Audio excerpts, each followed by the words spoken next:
and is it unfair?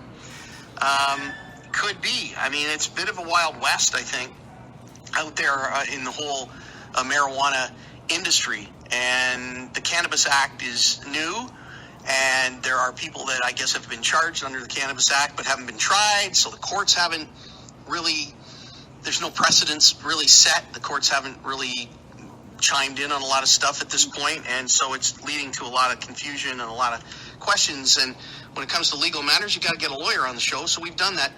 Caryma Saad is a lawyer and notary public. Did I get that right, Caryma? You did it exactly right.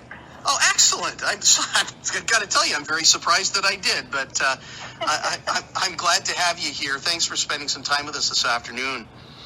Thanks for having me. I characterize the whole cannabis industry as still a Wild West. I just think the whole thing was rolled out without proper preparation. As a legal practitioner, do you agree with that? Well, there are a lot of rules out there, so it's not that there's a lack of law, but the extent to which everyone is following the law, certainly that makes it something of a Wild West. And, I think that the government, they undertook some consultation and they made some moves in drafting this legislation, but at the end of the day, I don't know that it's the way it's been rolled out, either at the federal or provincial level, is really meeting the stated objectives.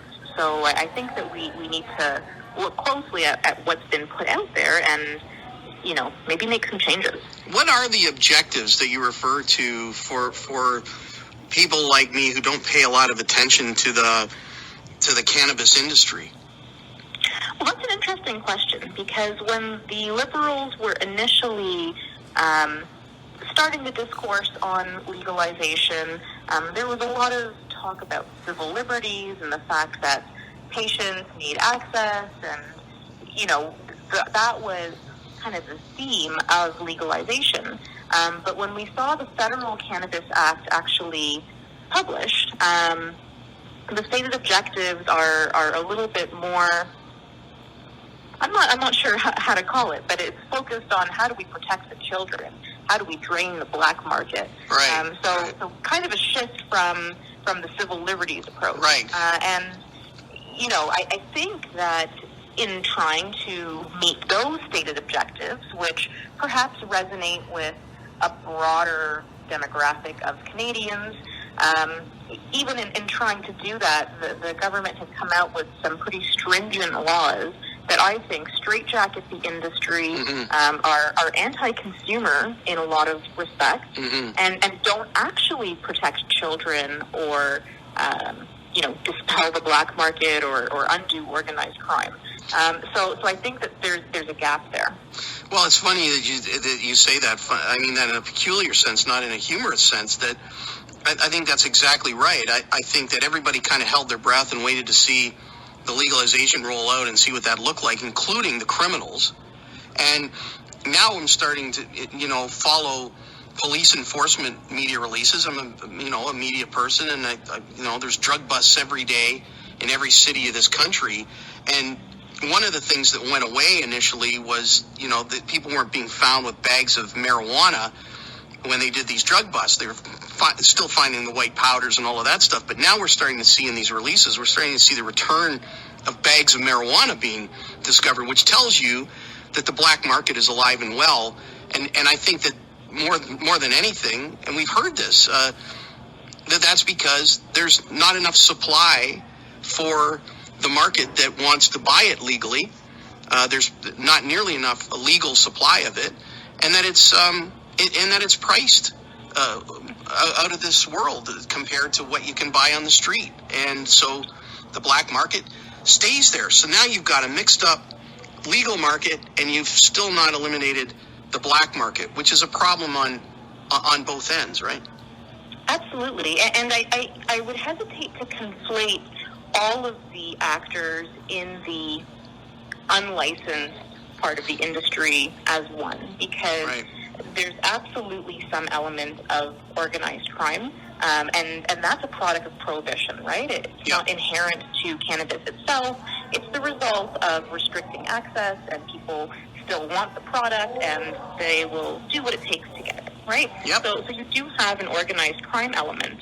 But I think that in terms of the numbers, and I couldn't give you specifics, but just at least in my experience, that's overshadowed by a huge chunk of the cannabis community who are operating outside the bounds of the law, but are doing so non-violently, are finding other adults to do their peaceful transactions with, whether they're craft growers or entrepreneurs or processing in the cannabis in a different way. And that's all lumped together in one as the criminal.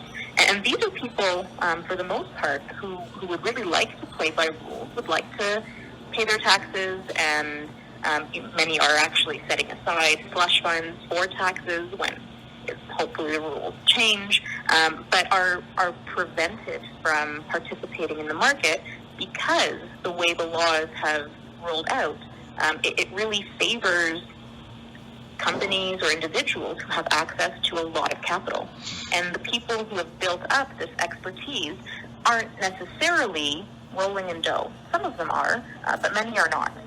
Well, why not, again, like anything, why not let the market decide how it's going to go? Like, getting back to the lottery system, of it's, you need to win a lottery in order to open up shop.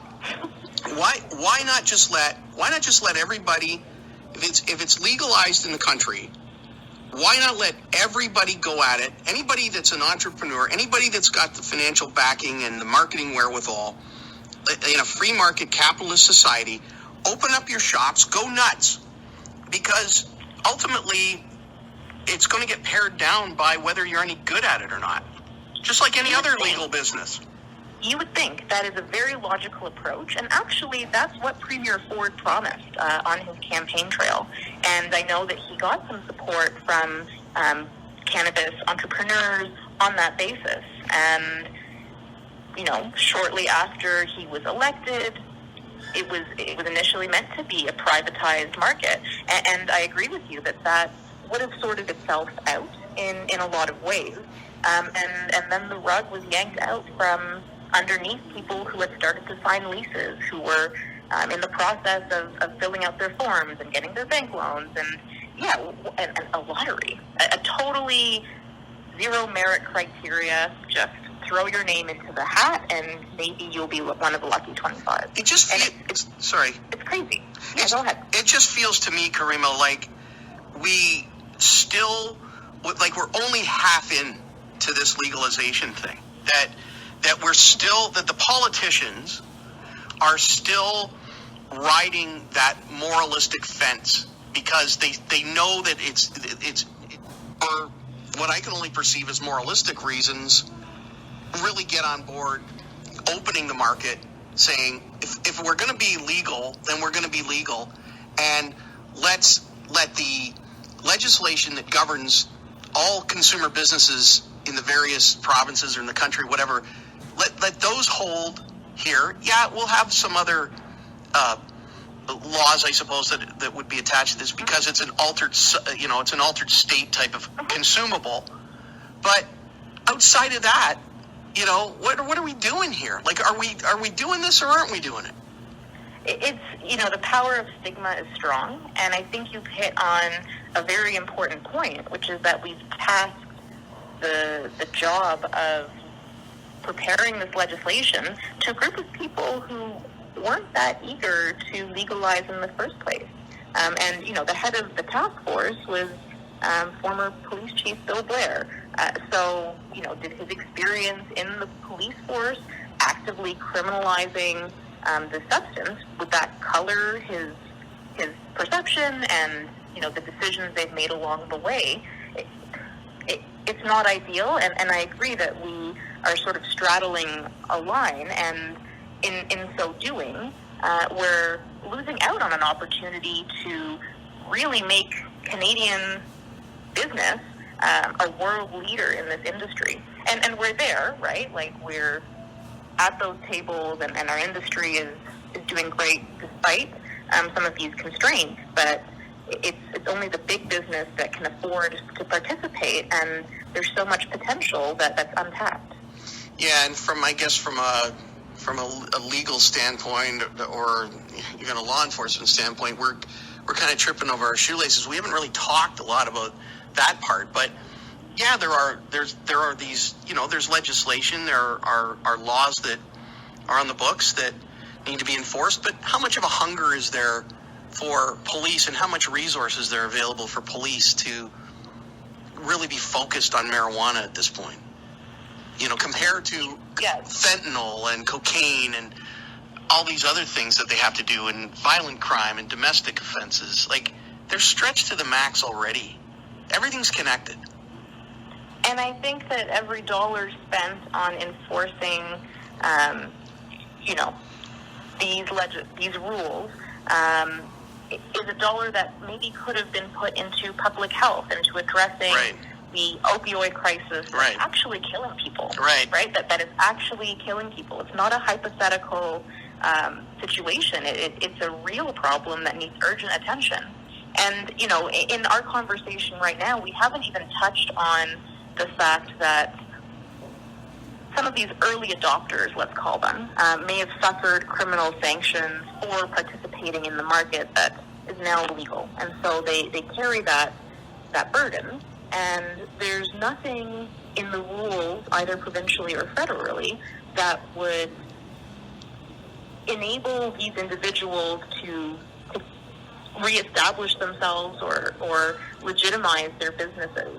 In other jurisdictions that have legalized cannabis, for example, California, we did see a fast-track licensing application for people who had been harmed by the war on drugs.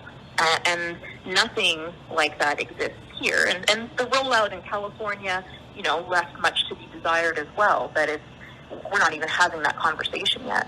And really, we're not, you're a lawyer, I'm not, but my sense is that until the courts try a number of these charges, whatever they are, and I don't know how many charges are waiting to be tried in courts in this country around this Cannabis Act, but until we're able to establish some case law and some precedents, it's not going to get better anytime soon, right? I mean, that's what lawyers depend on. They depend on, somebody's got to be in first, but you've got to get a foundation of case law going, and you have to have justices that have made rulings to kind of rely on as you go forward. And that seems to be, even though it's process and it can be bog things down, at least it gives people a foundation on which to turn to say, this is how this one case was handled, this is how this one should be handled, right? And it's going to take a while.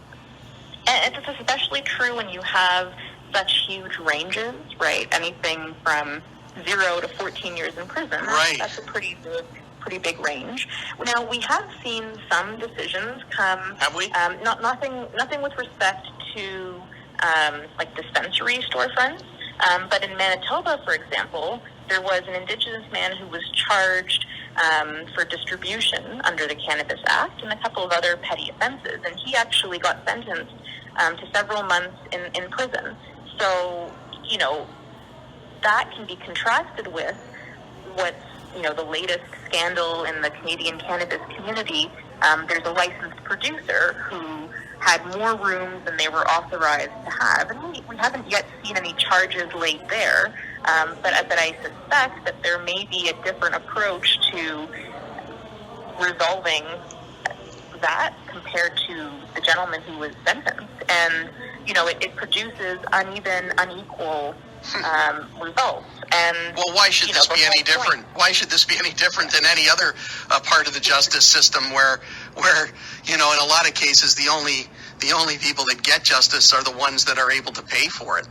And that's not how it should be. And considering that legalization was meant to, at least I thought, reduce interactions with the criminal justice system, it's disturbing to see. It really is. It's an interesting thing to have conversations about, and I'm glad that you were able to spend some time with us here today. Caryma is a lawyer. Where are you based out of? I'm based in Toronto. In Toronto. Neighbors. Yeah, great. Okay, that's wonderful, and it's really nice to have you here, and I appreciate your insights. And thanks so much for this. It was a pleasure. Thanks for featuring. Take care. Bye-bye. Bye. There you go. 905-645-3221 or star 9900. You know, the